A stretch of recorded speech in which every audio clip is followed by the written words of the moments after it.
Good morning, and a warm welcome to your show, Sunny Mornings, Ocean Beach.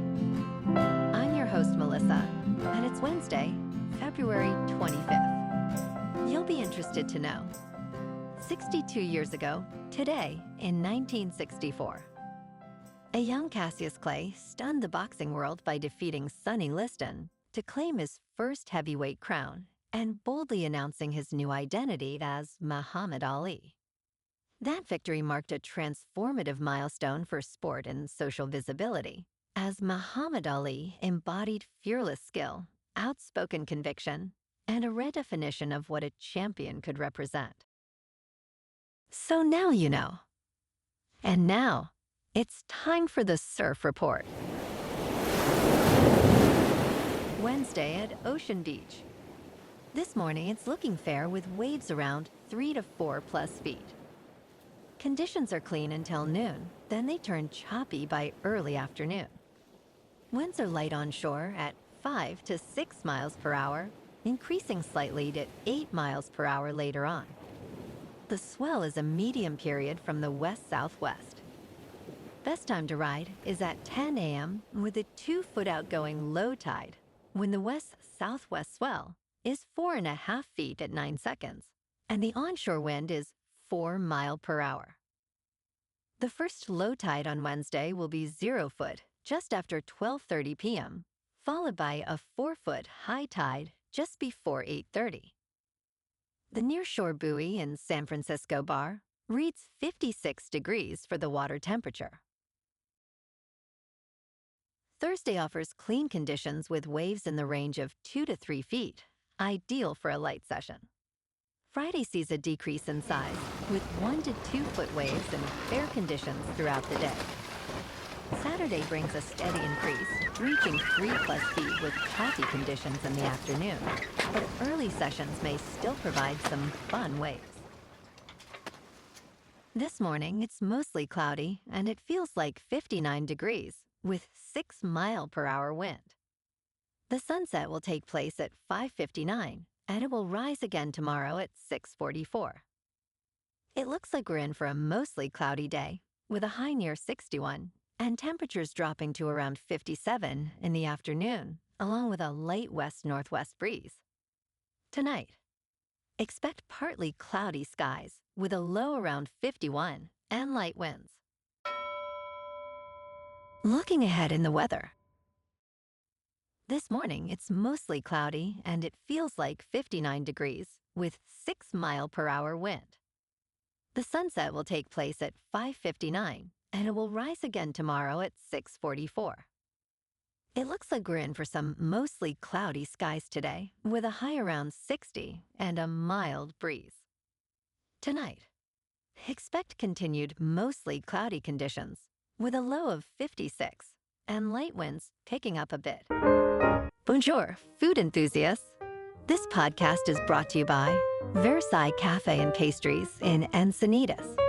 Nestled on El Camino Real South, just north of Encinitas Boulevard, this cafe is a haven for culinary delights. Indulge in their amazing Eggs Benedict or their gluten-free crepes. You can grab a panini for lunch or just breeze on through to get your morning coffee. They are open every day from 8 to 5. So stop on by and don't forget to tell them Sunny Morning sent you. In local news, the Transamerica Pyramid, a longtime symbol of San Francisco, is set for a significant sale to a Cyprus firm, marking the investor's entry into the United States in a deal that could signal renewed international interest in the city's real estate market. This iconic tower, which recently sold for $650 million, became the first building in San Francisco to secure an office lease over $300 per square foot, despite high vacancy rates. Market insiders believe this sale may rejuvenate interest from foreign investors, particularly as excitement grows around artificial intelligence in the area. The pyramid's recent renovations, totaling $1 billion, have made it a vibrant hub for businesses and culture in downtown San Francisco.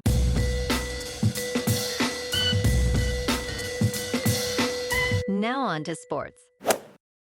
Local officials representing World Cup host cities warned Congress on Tuesday about security concerns, coordination problems, and inadequate federal funding, risking catastrophe with just over 100 days before the games begin.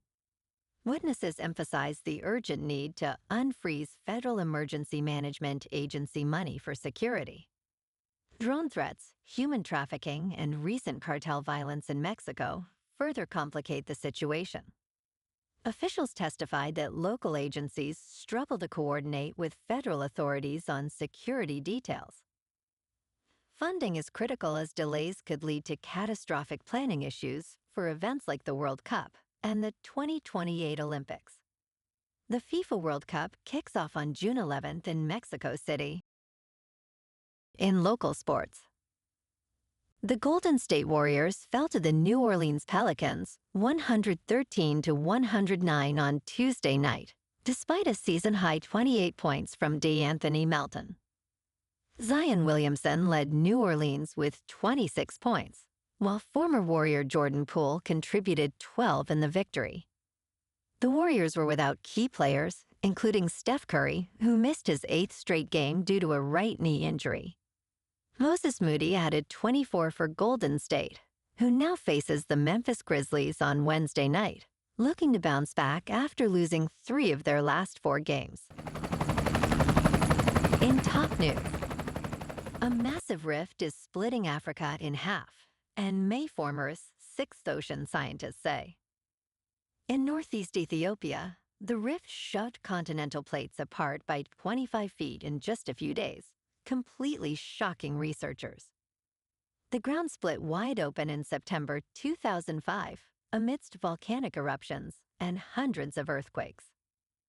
Cynthia Diebinger, a geologist at Tulane University, stated, "We had never seen something like this."